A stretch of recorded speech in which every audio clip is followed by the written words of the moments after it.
to a new episode. It's the Invest Podcast. I'm your host, the one and only, never duplicated, Johnny Invest.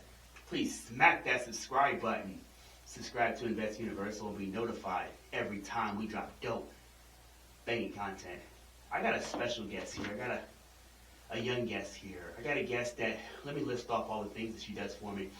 She is Johnny Invest's assistant. My son is extremely busy now. He's into sports.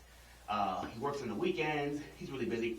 He's also my video editor, so he's also a part of the Invest team. Does a lot of things for me with the graphics and all the different stuff you see with the Invest Podcast.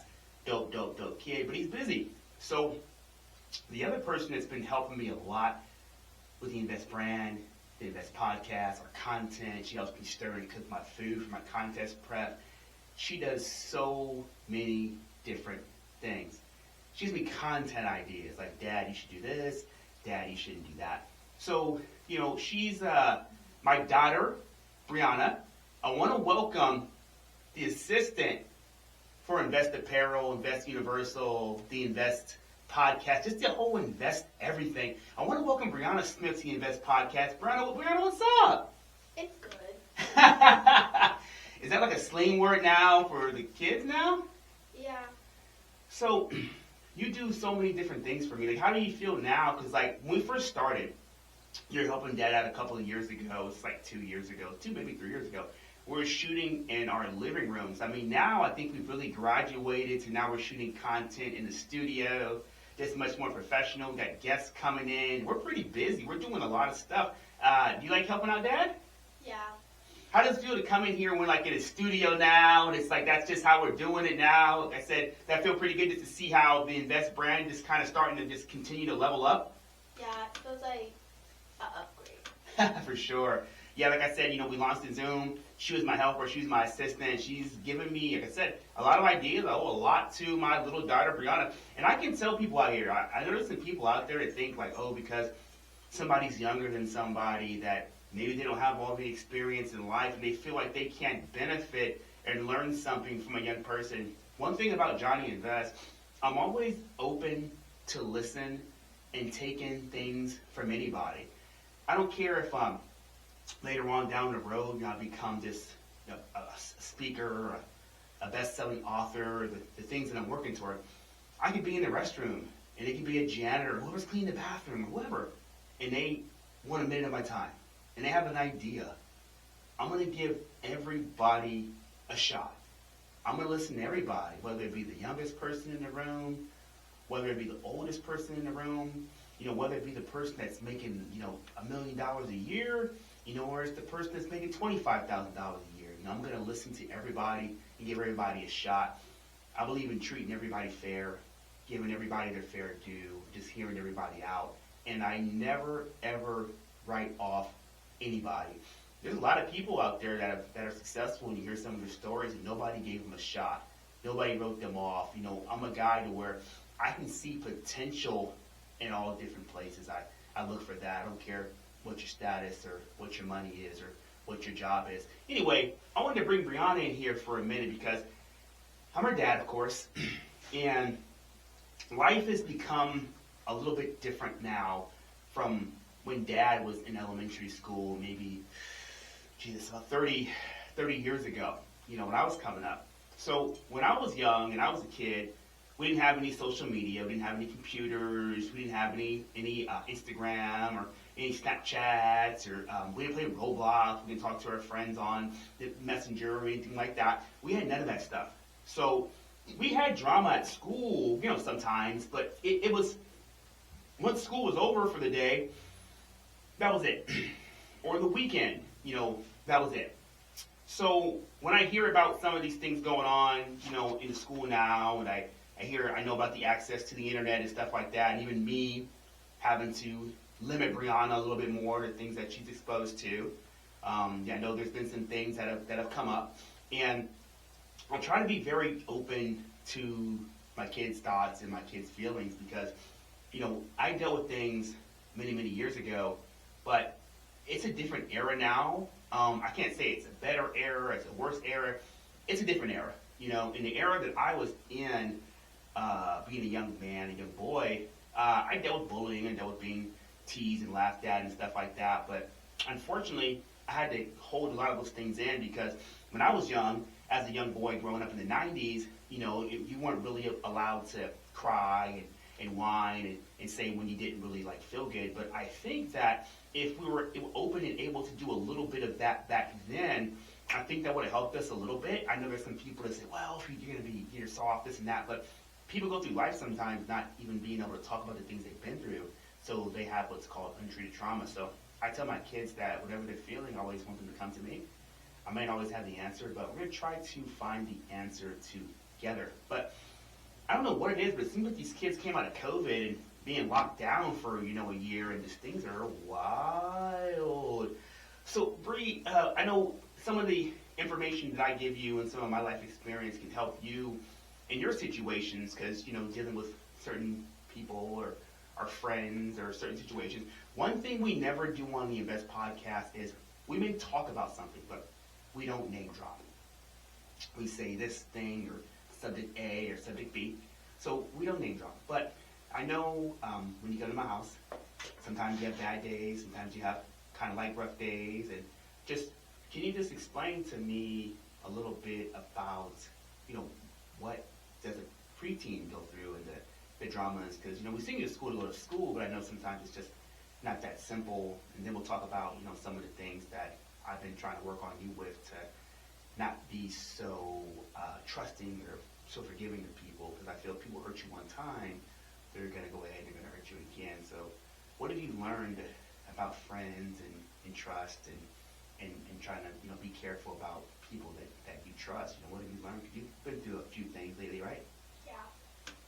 What would you say you went through, and can't name names, but have you went through some tough situations where people weren't who you thought they were? Yeah, I have. Okay.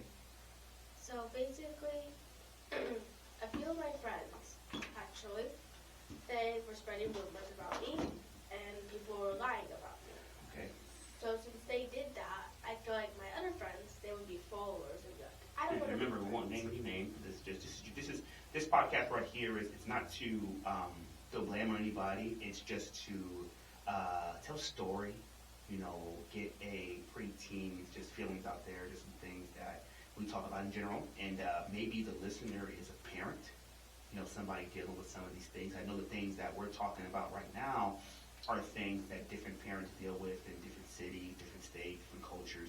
This is kind of affecting everybody, and I want to do my best as a parent and do my best as a life coach to try to help my daughter out the best she can to make good choices, because I could ignore this stuff and tell her not to worry about it, and then shows these things in, and she goes through life with these traumas and these scars and things. Some of the things I went through, I never talked about them, so I went through these things on my own. And not only until years later was I able to start to unpack and start to deal with, some of the things I dealt with in my childhood and some of the things I dealt with in elementary and junior high school. So go back a little bit about just the friends, and then talk about just how it made you feel. So basically, when... Talk to the mic. Okay, sorry. So when people are followers, they will follow their friends. Even if they don't know the truth, they will. It'll just be one time where they say, well, this girl was talking bad about you, and then it gets to the others. And then some people will make rumors, be like, that person talks bad about that person. Don't be friends with that person. It has happened to me before. Yeah. And it makes me feel like sad and disappointment, like I don't want to go to that school anymore. But I try my best not to run away from my problems and try to deal with them. Yeah, so one of the things that I told you and we talked about is you're going to have adversity, you're going to have situations, no matter where you go, any school. Some schools may have a little bit more, some a little bit less, but what's actually teaching you is teaching you life skills. Because as you know, you're going to deal with some difficult situations in your life. You're going to deal with some difficult people, whether that be school, whether it be maybe even some people in your family, or it may be in the workplace later on when you go into the work world and you have to deal with people. Yeah, I've been in the workplace. I've been working, since I was like 14 years old, paper boys and that. I've been in some different workplaces. I've worked around different types of people. I've worked around people that were easy to work with. I've been around people that were hard to deal with. one thing about Daddy is I've never been a rumor guy. I've never been a guy like to start drama. I've been a person that's like reacts to it, but I don't like to start problems. But one thing I had told you was like, once you find, you realize, you identify those types of people, because a lot of times in life and in place, there's a root cause of something. Like, let's say, for instance, this is an person. This is called a root cause. So this root cause could be a person, and this kid or whoever can be causing a lot of the different problems, a lot of the different situations, and a lot of the different dramas. So my best thing, and how I tell you, is it's best to stay as calm as possible, especially if people are spreading things that are lies. I wouldn't get worked up over those things because they're lies, and they're trying to harm you, and they're trying to hurt you. A lot of times with kids, and grown-ups too, a lot of times when you have individuals that are like doing things like that and spreading lies and they're starting trouble, a lot of times there's issues with that individual. I don't know exactly what they have, but they may have problems with themselves. They may have problems at home. They may have problems with confidence. They may not really extremely understand what is the effects of what it is that they're doing. So I always say, the best thing for that is to stay as calm as you can. Even though it's hard sometimes, people staring and laughing at you and doing all that stuff. I've been through it. The best thing I would say is, you're not going to be a tattletale, but the thing is, in school, you can't handle all that stuff by yourself. Because you could go to the person and say, hey, you should stop it. And the person says, forget you, I ain't stopping nothing. Then it's like, oh man, it's a fist fight. When a fist fight, then you get in trouble. So I would say, in those instances, it is best to talk to an instructor, a teacher, about someone spreading lies about you. But one thing I think you've learned, that when somebody burns you and someone's showing you some really bad, ugly things, are you as forgiving as you were before? No, I'm not. So have you been through that before to kind of let you know to kind of be careful with that? Yeah. And you had some friends that have kind of burned you before and they did the same thing again? Mm-hmm. Wow. How did that make you feel knowing that you gave them a second chance and they did that? How'd you feel? I felt like I should not be friends with them and not to forgive them anymore. Yeah. So one thing I've learned in life is I can forgive people. I believe people make mistakes. But I would always kind of keep an eye on that situation, because a lot of times when people show you certain types of behavior, a lot of times, not all the time, it's a bit of a pattern. It's a pattern. And it continues. So I remember last year, I think it was more of, talk to me about how kids do certain things to want to fit in, and how it's hard to not want to fit in. Is that something you struggled with? What things have you done to fit in? Have you kind of went along with people sometimes because you didn't want to stand out and be the one to get laughed at to try to blend in? Yes, I have before. Did that really get you anywhere? No. Okay. So what have you learned from that? Well, put it in your own words. What have you learned about not trying to fit in, just kind of being your own person? What has Breanna learned about that? I learned just because you fit in doesn't mean people actually like you. They might just act fake, and then eventually, once they get a lot of things on you, they'll just spread that out and make rumors about that. Wow. So it's crazy because, when I hear the things that are going on in the schools now, I think it's at a much higher level than it was 30 years ago, because the kids know more about life and things of that nature than they knew 30 years ago. Some of the stuff the kids know now in 5th grade, I didn't find those things out until I was 8th or 9th grade. I think with the social media and stuff like that. So I definitely tell the parents to be careful what your kids are looking at. It's hard to really shield them from everything, because you have the other kids at school and they're talking about it, this and that. But one thing I tell my daughter is, just to be careful who you trust, because that's in adulthood. Because you want kids to be simple, you want kids to not have to think about those things right now, and they shouldn't. They should just focus on really just being kids, being children, learning, going to school, going to recess, getting snack time, and doing all that stuff. But let's face it, guys, times have changed. Kids are growing up a little bit faster, no matter what we like it or not. It does not matter.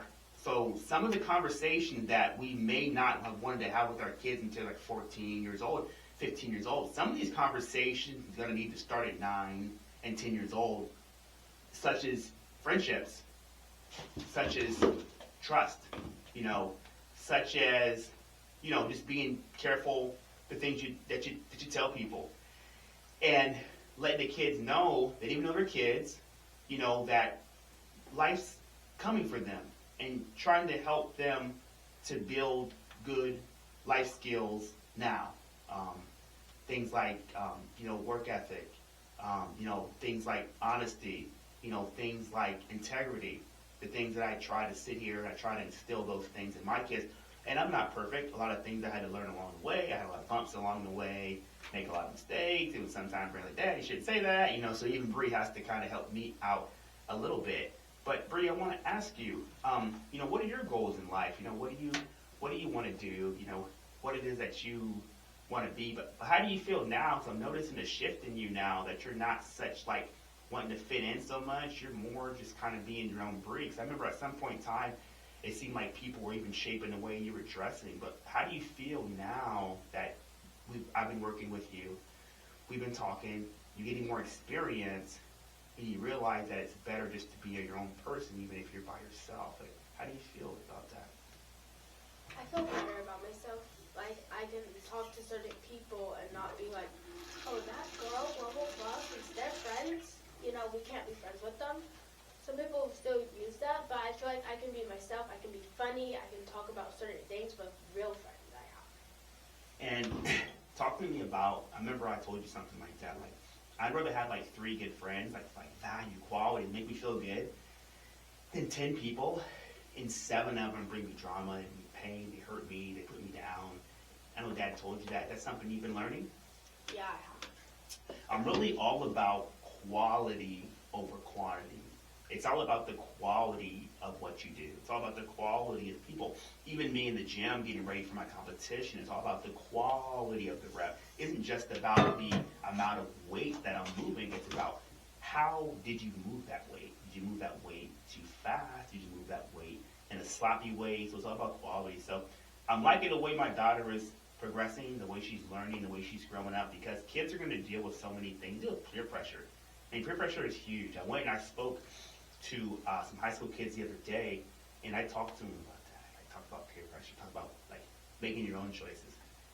What may work for you. That person may not work for you, and you have to really learn what works for you. Be comfortable in your own skin. It's okay to say no, and if people truly like you, they love you, they're really your friend, they're going to respect your no. They're going to respect your why. They're still going to hang out with you. And the ones like, oh man, you're not cool. I don't like you, Bree. I don't like you, Jonathan. They weren't cool anyway. You don't need them. They're toxic. They're culture cancer. They're excess fat hanging on to you. Just drop them and get rid of them. But real quick, let me talk to you about how did it feel to go back to school after being like locked down for so long with COVID? Did you get tired of being in the house like all the time? I mean, you didn't really go anywhere. Went to the park a little bit, but how did it feel to get back in the classroom? Was it scary or did it feel good? It was scary because you didn't know your friend groups anymore. You didn't know who would be your friend anymore. Yeah. So it's like, I feel like 3rd grade was the time, or the back that you got back from quarantine is the time where you figure out who's going to be my friend this year, who am I going to hang out, where am I going to sit, and stuff like that. Would you say that when you went back to school, and I talked to a few kids, you had like anxiety a little bit, right? Because you like didn't know how to act, like how to behave, because you hadn't been around any kids like at school for like over like a year. I know you did one school where you met your teacher, and you only seen her on Zoom, right? Yeah. And then she didn't work there the next year, huh? No, Wow. Yeah, that was. Yeah, we came out of COVID. I think the COVID kids, the kids going back to school, things were kind of out of control because being in that COVID time, that was just a really wild and just really crazy time. And this is just again, I'm not a therapist or anything like that. I don't have a degree. I am certified in a few areas of life coaching. I'm actually looking into getting into the life coaching field of children, psychology. I have some life coaching certifications in like human behavior, human psychology, and human like our habits and why we kind of do the things we what made me want to go after life coaching service and just continue to dive into how our brains work as humans is it really was about me. I really wanted to learn more about myself, like why I do the things I do, or why I don't do the things I do, or why are certain people a certain kind of way. The reason why I did that is I wanted to become more dynamic in business, right? I wanted to become more dynamic and more effective in my career. I really wanted those things. And I understood that if you're going to work with humans, you're going to work with people, you have to learn as much about human behavior as you can. When you learn about those things and you see certain people do certain things, whether it be good or bad, you can identify sometimes what may be some of the root causes of that. There's no one size fits all. People do things for a variety of reasons. But it now allows me to be aware, be cognizant of these things, be able to see these things, know what type of person I'm dealing with. When you know the types of people that you're dealing with, it's going to allow you to be able to deal with these people in a much better way. You won't have as much problems, you won't have as much issues, because sometimes when you have a certain personality and then that personality meets another personality, it doesn't match. It's like oil and water, but you guys have to find a way to work together, and you have to find a way to get along. So as people have been coming back into your life and trying to be back friends with you after they've hurt you, you're just more of just trying to be okay, not really be enemies with them, but you just can't trust them again, right? Yeah. Yeah. That's a tough one, because some people are truly sorry, and I think that's just something you're going to have to take case by case, kind of watch that, and just kind of really being able to gauge that. So before we let you go here, I want to ask you, what are some of Breanna's goals? Because, Breanna's 11, going to be 12. Have you gave any thought to maybe some of the things that you want to do, what you want to do later on when you're done with school, or what do you want to be, or what are some of the hobbies you want to get into, sports or things like that, or what are some of Breanna's plans? I mean, you help Dad a lot, but I want to make sure that Breanna is getting to do the things that are going to help Breanna too. Well, I'm still trying to figure out what I want to do, but some of the things I have thought about sports, like volleyball, track, and more. But as I'm getting older, I do realize when I get older, like maybe 13, 12, or 15, where I can kind of start working, I kind of want to start working so I can get like money, so when I figure out when I get older, I can have a place and I can figure out what job I want to have, and if that's going to support me through my life. So, one thing Daddy has taught you and told you, and one thing I'll tell you to these kids is times are changing. Like, some of the jobs that are available right now may not be available in 10 to 15 years. We're seeing the AI has been around for a while. It's not new. It's just that the certain people had access to it. The rich, the wealthy, the big companies had access to AI, ChatGPT, whatever that's called, had access to all that stuff many, many years ago. It's just now being rolled out now commercially to people like us. But that stuff's been around for a long time, so you have no idea what's already like in the making that we don't currently know about. So there's a lot of things that are in the making. I don't think that like robots are going to take over and like drive cars like commercially just yet, because I know they tried it out with a company, I believe it was called like Alphabet. I think Google owned it, or Chrysler or something like that, somewhere in Arizona. I think it was called Cruise, and they beta tested it. It didn't work out so well.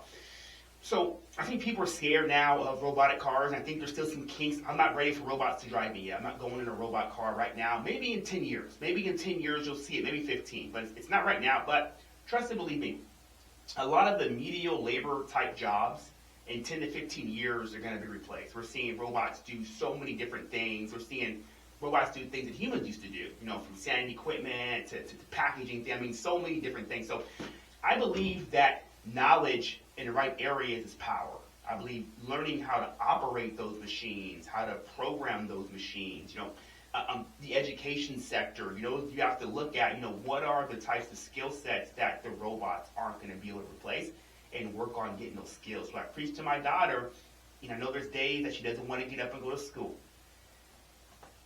there's days my son doesn't want to get up and go to school. And they say, well, I don't know if college is for me. Maybe it's not, but I can tell you what. One thing I preach to everybody, and this is what my brand stands for. When you go to school, when you go to work, when you go to the gym, when you get up in the morning at 5 o'clock, go down into your garage, to your basement, and you ride your treadmill, what do these things have in common? You do them for a reason. There's a why. Those types of habits are something that are going to build your discipline. That's something Dad talks about with his kids, is the discipline, the consistency, and the work ethic. Because I believe that if I can instill that into my kids right now, my son, he's almost out the house, but he's getting there. You know, he's working on the weekends. He's almost late most days, but he's there. So I mean, it's something. You know, he makes the work. I don't like his sleep behavior, his sleep habits. I do not like his morning routine of barely making it out. I don't like that. We're going to work on that, though. That's definitely some skills we can work on. But he's working, and he makes it there on time most of the time, so we're going to allow that to slide. Problem. But anyway, with my daughter, you can push to your kids the importance of discipline, work ethic, consistency. You build that in those kids really, really young. They have a shot to become really successful adults. If the kids are, 12, 13, 14, 15, 16 years old, not saying that they can't get better later. They can. I've seen it. But chances are, if they don't develop those habits younger, chances are in this world, it's rough, man. It's a dog-eat-dog world. I mean, let's keep it 100. The world might eat them alive. Like, the world is rough. It's a tough world. And it's better now to prepare your kids. Let them be kids. Let them enjoy it. Let them enjoy themselves. But at the same time, once they get past a certain age, it's time to get them going. Like in college, right? Before you get into your major, I want to go major in bioscience or whatever, right? You have to take prerequisite classes, right? So why wouldn't you prepare your kids with prerequisite for life? Why would you let them be 18 years old and be out there then trying to figure it out, later on? Prepare them for what's called with the prerequisite, just like you would in college. I didn't get a prerequisite. I'll be honest with you, I had a 14-year-old mom, and we kind of grew up together. Love Mom, shout out to Mom, did her best. But I didn't get a prerequisite for anything. I was out there. There was no nothing, no preparation. Just, you're out there, you do what you do. I want to prepare my kids. I had some struggles in the world when I first got out there. Somebody's pushing them. And now everybody's on you? Yeah. Trying to help you, right? But I think you're trying to see it now that Dad wants you to be better. Remember this, parents, the prerequisite. Right now, all those conversations you have to them about thinking about the things they want to do and talk to them about going to school is like, hey, they may not want to go get a master's degree. They may just want to go to a trade school. They may do something like that. They may want to go to, they may want to do something like that. They want to just get some type of skill. They want to go into electrician classes or something like that. They may not go to a traditional college, but let them know that when you're going to school now and you being able to show up most days, only miss when you really have to, it's going to help you to build the work ethic, the consistency, and the discipline to help give you a shot to be better in life. Again, Breanna, it's been awesome. We'll have to definitely do this again. Again, when you guys are wondering who's holding the camera, who's shooting the videos, she's stirring up my chicken, she's stirring up my turkey because I'm in contest prep. She's definitely helping me out a bunch. It is my daughter, Breanna Smith. Breanna, say peace. Peace. It's your boy, Johnny Invest, man. We're going to do this a lot more. I always have the grown-up guests in here. I definitely want to kick it with my daughter today. You'll give her a shot, put some shine on her, talk to her a little bit about what preteens are going through in America, in the world, give my insight on it. It's a battle. I show up every day to try to be the best dad I can be. I'm not the greatest. I didn't have a lot of people, role models to learn behind. I didn't have a book. I had to kind of go learn from the school of the hard knocks, and I had to just kind of learn and take advice from other people who've raised successful children to kind of help me on this journey. But one thing I can always say is every day I show up. I'm there for my kids. I'm in their life. I do my best to support them. Again, this is your boy Johnny Invest. This is the Invest Podcast. Please smack that subscribe button, like, share, and subscribe. We out.